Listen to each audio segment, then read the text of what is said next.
മുജീബ് റഹ്മാൻ നടത്തിയ ക്രൂര കൊലപാതകത്തെക്കുറിച്ച് ഭാര്യ റവീനയ്ക്ക് അറിവുണ്ടായിരുന്നെന്ന് പോലീസ്. അനൂപിന്റെ ശരീരത്തിൽ നിന്ന് കവർന്ന സ്വർണ്ണാഭരണങ്ങൾ വിറ്റുകിട്ടിയ പണം പോലീസ് എത്തുന്നതിന് മുൻപ് മാറ്റിയത് റവീനയാണ്. സ്വർണം വിറ്റുകിട്ടിയ 1,43,000 രൂപ പോലീസ് കണ്ടെടുത്തു.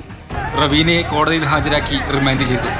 മുജീബ് റഹ്മാനെ വീണ്ടും കസ്റ്റഡിയിൽ വാങ്ങി ചോദ്യം ചെയ്തതിൽ നിന്നാണ് കൂടുതൽ വിവരങ്ങൾ അന്വേഷണ സംഘത്തിന് കിട്ടിയത്. പണം ചീട്ടുകളിച്ച് നഷ്ടപ്പെട്ടുവെന്നായിരുന്നു മുജീബ് ആദ്യം പോലീസിനോട് പറഞ്ഞിരുന്നത്. അനൂപിന്റെ ഒരു മോതിരം ഇനിയും കണ്ടെത്താനുണ്ട്. പ്രതിയുടെ തിരിച്ചറിയൽ പരേഡും പോലീസ് പൂർത്തിയാക്കി.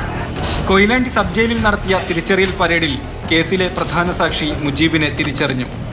മുജീബിനെ വാളൂരിൽ ഹെൽമറ്റ് ഊരിമാറ്റി ബൈക്കിലിരിക്കുന്നത് കണ്ട പ്രദേശവാസിയാണ് പ്രധാന സാക്ഷി. അണിഞ്ഞിരുന്ന ആഭരണങ്ങൾ മോഷ്ടിക്കുന്നതിന് വേണ്ടിയാണ് മുജീബ് അനൂപിനെ തോട്ടിൽ ചവിട്ടിത്താഴ്ത്തി ക്രൂരമായി കൊലപ്പെടുത്തിയത്. ഈ മാസം 11-നായിരുന്നു നാടിനെ നടുക്കിയ കൊലപാതകം. മാതൃഭൂമി ന്യൂസ്, കോഴിക്കോട്.